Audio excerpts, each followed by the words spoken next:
సంస్కృతి సంపద YouTube channel తరపున అందరికి స్వాగతం. శ్రీ లలితా సహస్రనామావళి సామాజిక దృక్పథం అనే శీర్షికలో శ్రీ విద్యమూరి బాలమురళి గారు ధారావాహిక ప్రసంగం చేస్తున్నారు. వారి ధారావాహిక ప్రసంగంలో ఈరోజు 56వ ప్రసంగం చేస్తున్నారు. శ్రీ బాలమురళి గారికి స్వాగతం. ధన్యవాదాలు సార్. సంస్కృతి సంపద ఛానల్ వీక్షకులందరికీ స్వాగతం పలుకుతూ శ్రీ లలితా పరాభట్టారిక యొక్క నామ వైభవాన్ని అవగాహన చేసుకునే సామాజిక దృక్పథంతో మనం ఈ కార్యక్రమాన్ని ముందుకు కొనసాగిస్తున్నాం. అలాగే మనం గతంలో చెప్పుకున్న వాటిని పునశ్చరణ చేసుకుంటూ ముందుకు వెళదాం. పంచ ప్రేతాసనాసీన పంచ బ్రహ్మాసన స్థిత చిన్మయి అని మనం చెప్పుకున్నాం. అందువల్ల పంచబ్రహ్మ స్వరూపిణి అయి పంచభూతములలోనూ తాను కూడా ప్రవేశించగలిగేటువంటి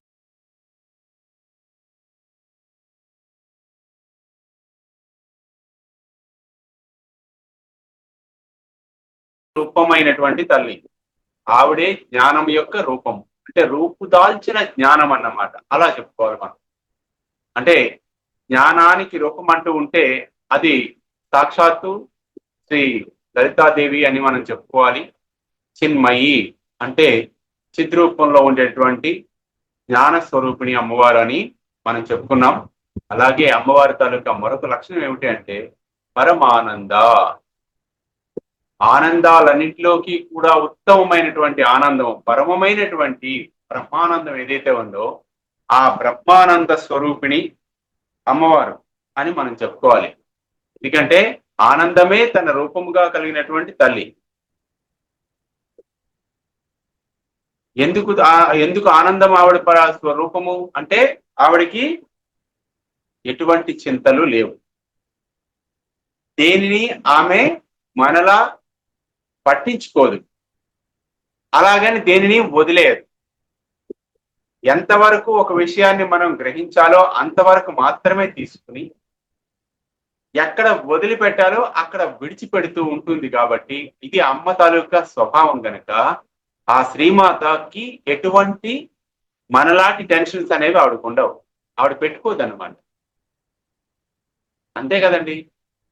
ఏదైనా సరే మనం చింతపడితే ఒక విషయం సమస్య వచ్చింది మన దగ్గరికి, ఆ సమస్యను ఏంటంటే మనం పరిష్కరించుకోవాలి, ఎలాగా దాని నుంచి బయటపడతామని మనం ఆలోచించాలి. ఆలోచించడం తప్పనిసరి. కానీ ఆ ఆలోచన ఒక 10 నిమిషాలు, పావు గంట, అరగంట, గంట, 2 గంటలో 2 గంటల పాటు లేదా గంట పాటు ఆలోచించినా సరే ఆ సమస్యకు పరిష్కారం మనకి లభించట్లేదు అంటే ఆ సమస్య మన బుద్ధి శక్తికి మించినది అని క్లియర్ గా అర్థం చేసుకోవాలి. మనకంటూ ఒక స్పష్టత అనేది వచ్చేయాలి. అప్పుడు ఏం చేయాలి? మనకన్నా ఇంకా అనుభవజ్ఞులైన వాళ్ళ దగ్గరికి, ఇంకా జ్ఞానవంతులైన వాళ్ళ దగ్గరికి వెళ్ళి ఆ సమస్యని ఏ విధంగా పరిష్కరించాలనేది మనం చర్చించాలి. అలా కాకుండా మనమే దీన్ని సాల్వ్ చేసేద్దాం అనుకున్నాం అనుకోండి, సమస్య పరిష్కారం కాదు కదా. దానివల్ల మనకి బోలెడన్ని ఇతర సమస్యలు కూడా వచ్చి చేరుతాయి. బీపీ పెరుగుతుంది, టెన్షన్ పెరుగుతుంది, బోల్డన్ వస్తాయి. కాబట్టి సమస్యని సరైనటువంటి అవగాహనతో మనం ఆ దృక్కోణంలో చూస్తే సమస్యకి సమాధానం, ప్రతి సమస్యకి ఒక సమాధానం అనేది ఉంటుంది. అలాంటి ఆలోచన విధానాన్ని మనం అలవాటు చేసుకుంటే మన ఈ సంసారిక జీవితంలో ఎటువంటి సమస్యలు కూడా మనకి పెద్ద కష్టం అనిపించవు. అప్పుడు మనకి మిగిలేది ఏమిటి అంటే పరమానందము. ఎందుకు? మనం దేన్ని మనసుకి పట్టించుకోవట్లేదు, తార్కికంగా చూస్తున్నాం, లాజికల్ గా చూస్తున్నాం. ఒక సమస్య వచ్చినప్పుడు దాన్ని సహేతుకంగా మనం దాన్ని చర్చించి విశ్లేషించుకొని దాని యొక్క పరిష్కారం కోసం మనం ప్రయత్నిస్తున్నాం. జస్ట్ ఒక పజిల్ సాల్వ్ చేసినట్లు అలా అనుకుని కానీ మనం చేసినట్లయితే మనకి ఆనందం అనేది మిగిలి ఉంటుంది, మనశ్శాంతి అనేది మిగిలి ఉంటుంది. మనశ్శాంతి పరమానందం. కాబట్టి అమ్మ శాంతి స్వరూపిణి కాబట్టి, కాంతి స్వరూపిణి కాబట్టి, పరమానంద స్వరూపిణి అమ్మవారే, బ్రహ్మానంద రూపిణి ఆవిడే అని ఈ పరమానందం అనేది అమ్మవారి రూపంగా చెప్పబడింది. అంతేకాకుండా చిత్ ప్రకాశ విమర్శ బిందు క్రమంలో జ్ఞానం వ్యక్తమవుతుందని మనం చెప్పుకున్నాం కదా చిన్మయి అనే దానిలో. చిత్తము, ప్రకాశము, విమర్శ, ఈ మూడు లక్షణాలు కూడా అమ్మవారికి ఉంటాయి కనుక దీనికి వ్యతిరేక క్రమంలో రివర్స్ లో ఆలోచిస్తే విమర్శ, ప్రకాశము, చిత్తం.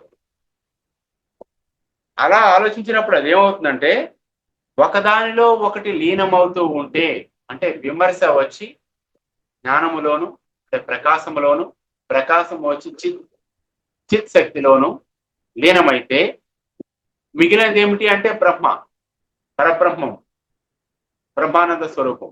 ఏ మూల బిందువు నుంచి అయితే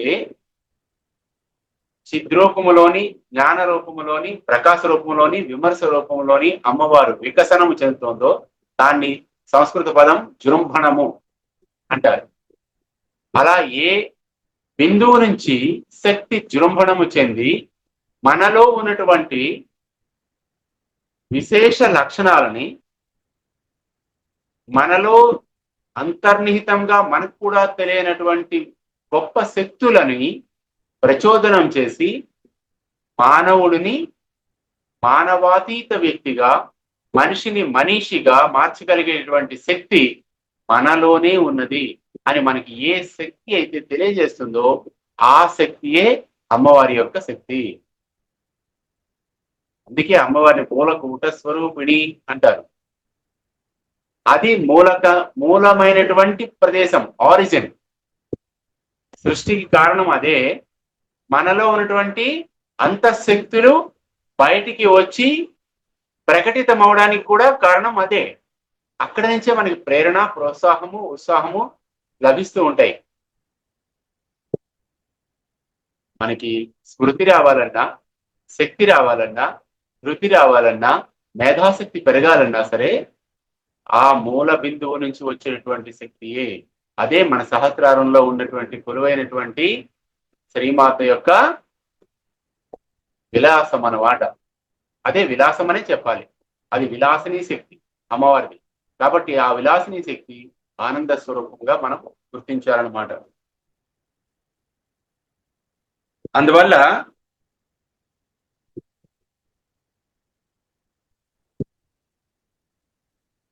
విలాసిని శక్తిగా జ్ఞానాన్ని ఎవరైతే అమ్మవారిని గుర్తించి జ్ఞాన సంపాదన చేస్తారో వారు అమ్మవారిని విజ్ఞాన ఘనరూపిణి అని గుర్తిస్తారు.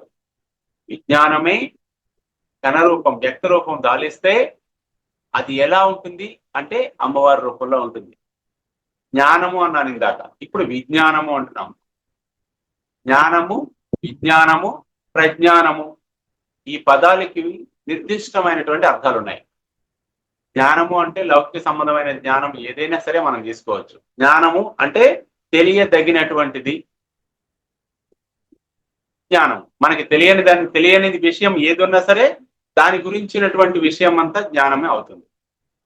ఒక తాళం ఎలా తీస్తారో మనకి తెలియదు అనుకున్నప్పుడు అది తీయడం ఎలాగో నేర్చుకున్నా కూడా అది జ్ఞానమే అవుతుంది. చాలా సింపుల్, చిన్న ఉదాహరణ చెప్పాను. మనకి కంప్యూటర్ రాదు అనుకుంటే కంప్యూటర్ ఎలా నేర్చుకోవాలో, దాన్ని ఎలా ఆపరేట్ చేయాలో నేర్చుకుంటే అది జ్ఞానమే కదా. ఇవాళ రేపు పుట్టిన పిల్లలు కూడా మొబైల్ ఆపరేట్ చేస్తున్నారు కదా.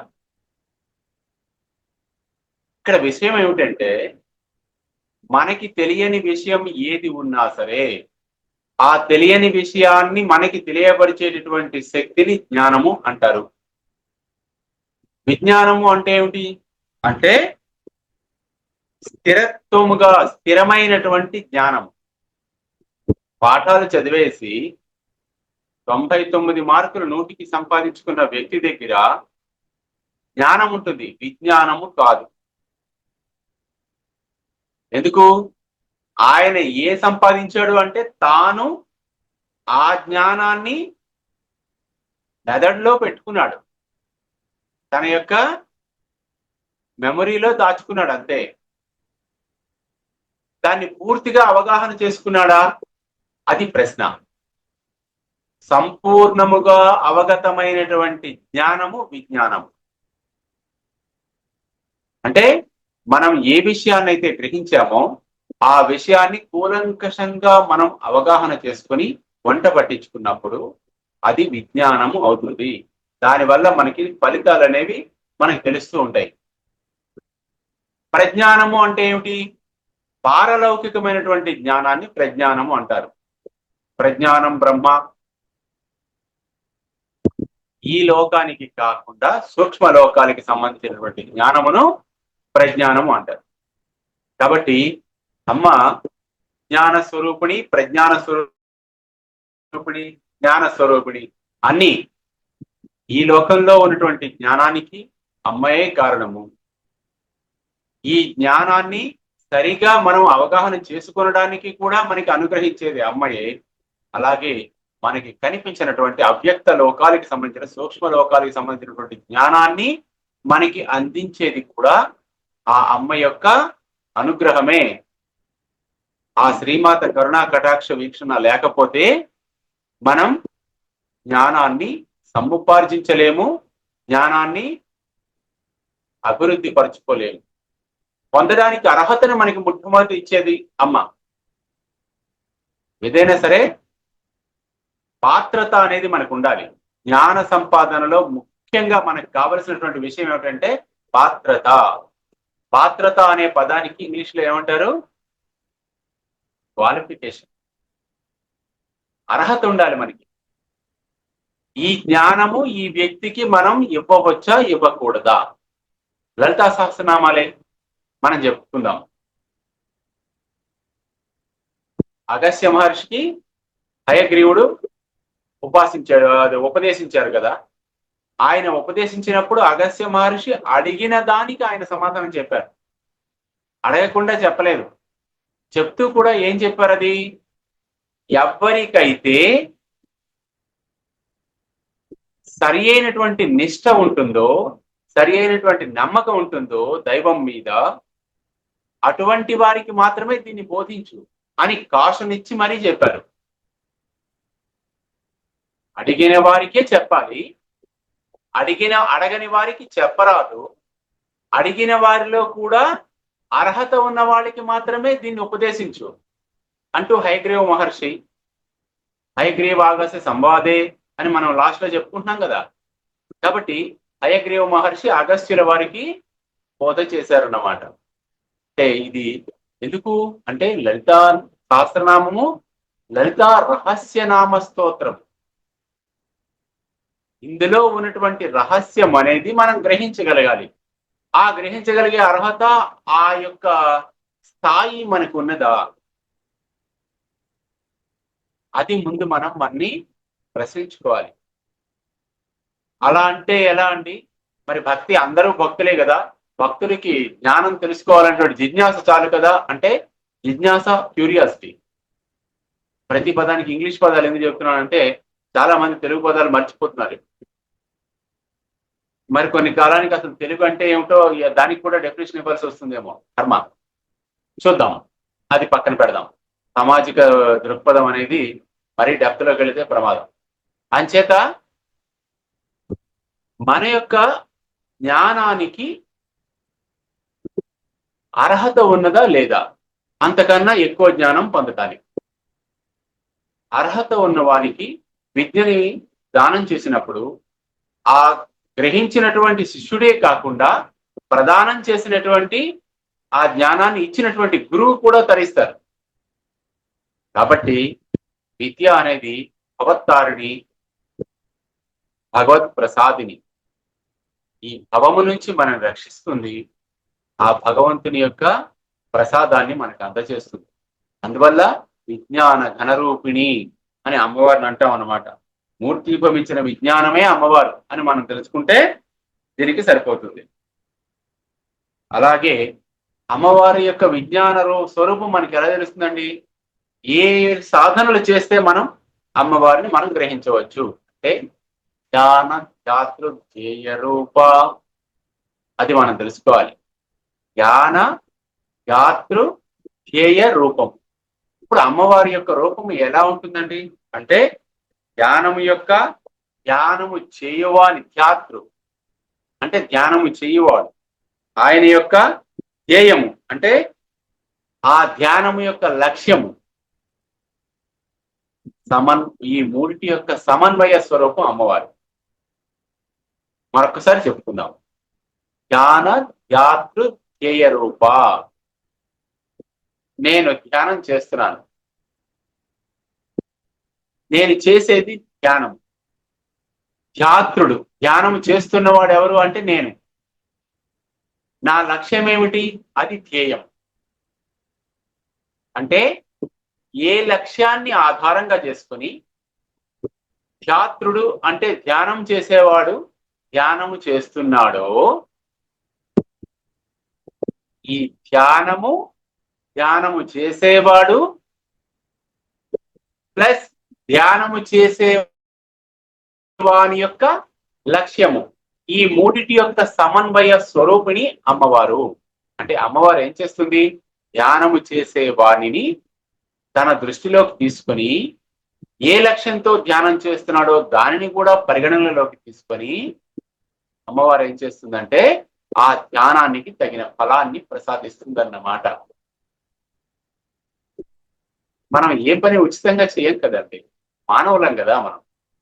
అంచేత మనం ధ్యానం చేసినా, కోవిలికి వెళ్ళినా, పూజ చేసినా, అర్చన చేసినా మనకేదో ఒక ఫలితం కావాలి. చిన్నపిల్లాడు స్కూల్కి వెళ్ళరా నాన్న అంటే చాక్లెట్ ఇస్తే వెళ్తానన్నాడు. మనం కూడా ఇలాంటి పనులు చేసేటప్పుడు ఏదైనా ఫలితం ఉంది అని తెలిస్తేనే చేస్తాం, లేకపోతే చేయం. ఆ ఫలితం కూడా మనకి సులభంగా లభిస్తుంది అనుకున్నప్పుడే మనకి ఇంట్రెస్ట్ వస్తుంది. లేదురా కష్టంగా ఉంది, ఇంత కష్టంగా చేయాలి అంటే అది మన వల్ల కాదులే అని మనం వదిలేస్తాం. అందువల్ల లక్ష్యం మనకు ఏ లక్ష్యంతో మనం ఇచ్చేస్తున్నాం, ఆ లక్ష్యానికి చేయవలసినటువంటి ధ్యానం ఏమిటి, ఏ పద్ధతులు పాటించాలి అనే వాటిని అన్నిటినీ కూడా పరిగణనలోకి తీసుకుని అమ్మవారు మనం చేసినటువంటి ధ్యానం యొక్క ఫలితాన్ని మనకు అందజేస్తుంది. కాబట్టి ధ్యాన ధ్యాతృ ధ్యేయ రూప అని అమ్మవారిని అంటారు. దీన్ని నమస్కరించేటప్పుడు ఎలా చేయాలి? ధ్యాన ధ్యాతృ ధ్యేయ రూపాయ నమః అని మనం అమ్మవారిని ధ్యానించాలి. ఇది 8 అక్షరాల నామం కదా. ఈ 8 అక్షరాల నామాన్ని మనం ఈ విధంగా ధ్యానం చేసేటప్పుడు ఏ విషయాన్ని గుర్తుపెట్టుకోవాలో మనకు తెలియజేస్తుంది. మొట్టమొదట ధ్యానం ఎందుకు చేస్తున్నాం, ఏ లక్ష్యంతో చేస్తున్నాం అనేది ముందు లక్ష్యాన్ని మనం ఏర్పాటు చేసుకోవాలి. అమ్మ దగ్గరికి మనం వెళ్ళామంటే, నేను ఇందాక అన్నట్లు కాకుండా అమ్మ దగ్గరికి మనం వెళ్ళామంటే ఏదో కోరికతో కదండి వెళ్తాం. అది తప్పేం కాదు కదా.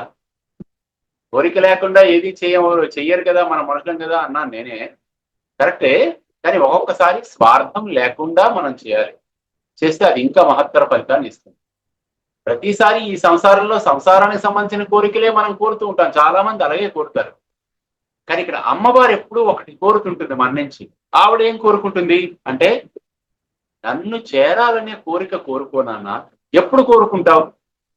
అందుకు మనం అడిగిన బిస్కెట్లు చాక్లెట్లు అన్నీ ఇస్తూ ఉంటుంది ఆవిడ. ఎప్పుడైనా సరే ఒక్కరోజు అమ్మ నీ పాద భక్తి, నీ పద సేవ నాకు ఇస్తావా అని అడుగుతాడు. నీ పాద కమల సేవయు, నీ పాదార్చకుల తోడి నెయ్యము, నితాంతాపారభూత దయ్యను, తాపసమందార నాకు దయచేయగదే అంటారు బొమ్మెర పోతన గారు. నీ పాదకమల సేవయు, ఈ పాదకమలములను సేవించేటటువంటి అవకాశం నాకు ఇవ్వమ్మా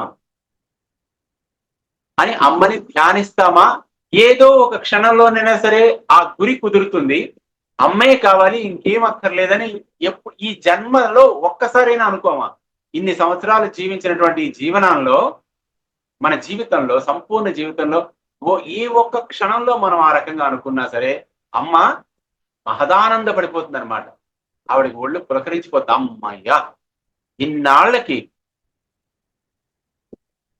నా పుత్రుడు, నా పుత్రిక నన్ను కోరుకుంది, అమ్మ కావాలి అని అడిగింది అని వెంటనే మనకు కావలసినటువంటి ఆ కోరికని అమ్మ చక్కగా తీరుస్తుంది.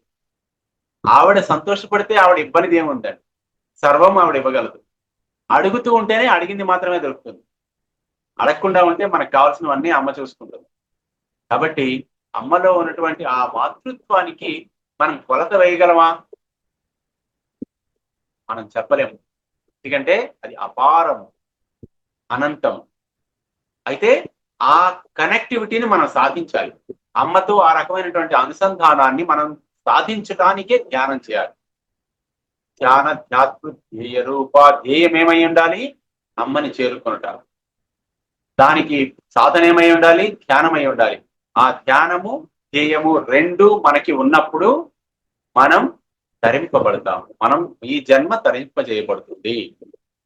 జన్మ తరించడం అంటే చనిపోయిన తర్వాత స్వర్గానికి వెళ్ళడం కాదండి. స్వర్గం అంటే ఎక్కడో లేదు, ఇక్కడే ఉన్నది. మనలోనే ఉంది, మన చుట్టూ ఉన్నదే స్వర్గం. మన ఆలోచన విధానమే నరకము, మన ఆలోచన విధానమే స్వర్గం. పరోపకారాయ పుణ్యాయ పాపాయ పరపీడనం అన్నాడు కాళిదాసు. ఇతరులకి ఉపకారం చేస్తేనే పుణ్యం. మళ్ళీ పుణ్యము పాపము అంటే అవి మళ్ళీ పుణ్యం ఎన్ని కేజీలు ఉంది, పాపం ఎన్ని కేజీలు ఉంది, దాన్ని దీన్ని బ్యాలెన్స్ చేయాలి, దీంతో దాన్ని మైనస్ చేయాలి. ఇలాంటి పనికిమాలిన లెక్కలు వేయకూడదు. పాపము పాపమే, పుణ్యము పుణ్యమే, దాంతో ఇది మైనస్, దీంతో అది ఎడిషను అవ్వవు. పుణ్యం చేసావా అంటే మంచి కర్మ చేసావా, ఉపకారం చేసావా, ఉపకారానికి ఫలితం పొందుతావు. అపకారం చేసావా, అపకారానికి ఫలితం కూడా పొందవలసిందే. నేను ఇన్ని పాపాలు చేశాను కాబట్టి దానికి తగినట్లు ఈ రకమైనటువంటి పుణ్యం చేస్తాను, దీంతో ఆ పాపాలన్నీ క్యాన్సిల్ అయిపోతాయి. ఇలాంటి ఆప్షన్స్ ఏమి మనకి ఉండవు. ఇది స్పష్టంగా తెలుసుకోవాలి. పాపం పాపమే, పుణ్యం పుణ్యమే. అందుకే మనకి అన్నమాచార్యులు వారు అంటారు, ఆరపు పగ్గాలు పాప పుణ్యములు అని. పాపము పుణ్యము రెండు కూడా కళ్ళల్లా మన భారంగా మనం కట్టేసి లాగుతాయి. వాటిని విడిపించుకోవడం కష్టం. కాబట్టి వాటి నుంచి తప్పించుకోవడానికి ధ్యానము ధ్యేయము రెండు కూడా తానే అయినటువంటి ధ్యాన ధ్యేయ ధ్యాతృ స్వరూపిణి. అంటే ధ్యానం చేసే మనం కూడా అమ్మవారి యొక్క స్వరూపమే అని మనం భావించగలిగినప్పుడు అహం బ్రహ్మాస్మి భావన మనకు వస్తుంది. ఇది చాలా, ఈ ఒక్క మాట అర్థం అవడానికి ఒక జీవితం చాలదు. ఎంతో మంది మనకి గురువులు చెప్తూ ఉంటారు, ఎంతో మంది మహర్షులు యోగులు చెప్తూ ఉంటారు. చెప్పినంత వరకు బాగానే ఉంటుందండి. కానీ మన మనసుకి పట్టడానికి, అది అవగాహనలోకి రావడానికి, అనుభవంలోకి రావడానికి ఇంకా టైం పడుతుంది. ఎంతో సాధన పడుతుంది, ఎంతో తపన కావాలి. తపన అంటే తప్పించుట, ఆలోచించుట. ఇది కావాలి, ఇది కావాలి, ఇది కావాలి, ఇది కావాలి, ఇది కావాలని నిరంతరము దాని వెనకాతల పడడాన్నే తపన అంటారు. దాన్నే తపస్సు అంటారు. తప్పించువాడు చేసే పని తపస్సు. అడవుల్లో గడిపోయి ముక్కు మూసుకొని కాషాయ వస్త్రాలు కట్టుకొని చేసేది కాదు. వాళ్ళు తప్పిస్తున్నారు. దేనికి తప్పిస్తున్నారు? విశ్వ కళ్యాణం కోసం తప్పిస్తున్నారు కాబట్టి తపన చేస్తున్నారు. మనం దేనికి చేయాలి? మనం కూడా అందుకే చేయాలి. ముందు మన కళ్యాణం గురించి మనం చేసుకోవాలి, ఆ తర్వాత లోక కళ్యాణం గురించి చేసుకోవాలి. స్వార్థము పరార్థము రెండు సాధించడానికి అనువైనటువంటి సాధనం ఏమిటంటే గృహస్థాశ్రమమే. గృహస్థాశ్రమం కన్నా గొప్ప ఆశ్రమం మరి లేదు మన జీవితంలో. కాబట్టి ఈ గృహస్థాశ్రమంలో ఉంటూ ఇన్ని కాలుష్యాల మధ్యన ఉంటూ భావ కాలుష్యం, భావనా కాలుష్యం, ఇన్ని కాలుష్యాల మధ్యన మనని మనం ఈ భవం కాలుష్యం నుంచి, భవము నుంచి ఉద్ధరించబడడానికి చేసేటటువంటి సాధనయే ధ్యానము. కాబట్టి ధ్యానం అంటే అది అని అర్థం చేసుకోవాలి. ఆ ధ్యానాన్ని మనకు అనుగ్రహించేటటువంటి తల్లి ధ్యాన ధాతృ ధ్యేయ రూప అయినటువంటి ఆ శ్రీమాత. అటువంటి అమ్మవారిని మనం ధ్యానం చేస్తే తప్పనిసరిగా ఆ అమ్మ మనలో ఒక సమన్వయ తత్వాన్ని ఏర్పాటు చేస్తుంది. ఇచ్ఛాశక్తి, జ్ఞానశక్తి, క్రియాశక్తి, ఈ మూడు శక్తులు మనలో ఉన్నాయి కదా, వీటి మధ్య సమన్వయాన్ని ఏర్పాటు చేస్తుంది. జ్ఞానశక్తితో ఇచ్ఛాశక్తిని అనుసంధానించి దానిని క్రియాశక్తిగా మార్చగలిగేటువంటి గొప్ప ఒక మోటివేటర్, సమన్వయకర్త, ప్రేరణ అందించేటువంటి ఒక ప్రేరక శక్తి ఎవరు అంటే అమ్మవారు. ఆవిడే ప్రజ్ఞాస్వరూపిణి, విజ్ఞాన ఘనరూపిణి అన్నాం కదా. విజ్ఞాన ఘనరూపిణి అంటే విజ్ఞానమే రూపముగా కలిగినటువంటి తల్లి. ఆవిడ రూపమే జ్ఞానము. కాబట్టి అమ్మవారి పాదాలు పట్టుకుంటే లభించని జ్ఞానం లేదు.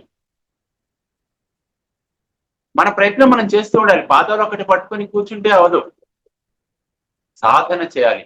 ఋషులు పూర్వం, యోగులు, తపస్సులు అడవులకు వెళ్ళి వాళ్ళు చేసినది ఏమిట్రా అంటే కూర్చొని భగవంతుడి నామాన్ని కంటిన్యూస్ గా జపించడం కాదు వాళ్ళు చేసింది. లోక కళ్యాణం కోసం ఏమి సాధిస్తే బాగుంటుందనే దాని చింతన చేశారు వాళ్ళు.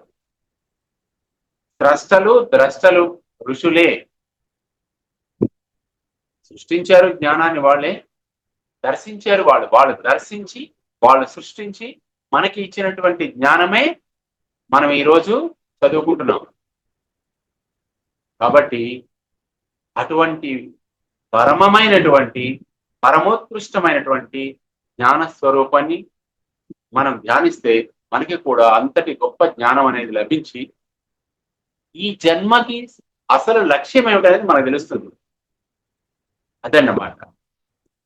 తర్వాత ధర్మ వివర్జిత, ఇదొక్క నామం, ఇదొక విశిష్టమైనటువంటి నామం అని నేను చెప్పుకోవాలి. మనం ధర్మ అధర్మ వివర్జిత, అధర్మాన్ని కూడా విడిచిపెట్టినటువంటి తల్లి. అంటే విధింపబడిన ధర్మం అంటే విహిత కర్మలు, అధర్మం అంటే అవిహిత కర్మలు. విహితము అంటే మనకి నియమించబడినటువంటి పనులు. మామూలు భాషలో మనం చెప్తున్నాం. మనకి ఏ ఆచారాలు, సంప్రదాయాలు, ఏ నీతులు, నియమాలు మనకి చెప్పబడ్డాయో, మనం కుటుంబం ద్వారా, మన పెద్దల ద్వారా గ్రహించామో అవి విహిత కర్మలు. అవిహిత కర్మలు అంటే ఏమిటి? మనకి చెప్పనివి. వాళ్ళు చెప్పినవే కాదు, మనం వాళ్ళు చెప్పనివి కూడా బోల్డని చేస్తూ ఉంటాం. కేక ఆడతాం, కిల్లీలు తింటాం, బయటికి వెళతాం, అబద్ధాలు ఆడతాం, మోసాలు చేస్తాం. ఇవన్నీ చెప్పారండి? చెప్పలేదు ఎవరు. ఇవి చేయరా అని ఎవడు చెప్పడు, ఆపేయని చెప్తారు. అవి అవిహిత కర్మలు. కాబట్టి ఇక్కడ ఏ కర్మ వలననైతే మనం సంపూర్ణమైనటువంటి తత్వాన్ని గ్రహించగలుగుతామో అది విహిత కర్మ. దీని గురించి మళ్ళీ చర్చిద్దాం. శ్రీమాత్రే నమః.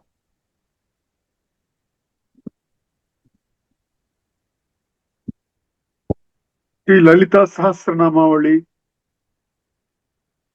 ధారావాహిక ప్రసంగం చేసిన శ్రీ బాలమురళి గారికి ధన్యవాదాలు.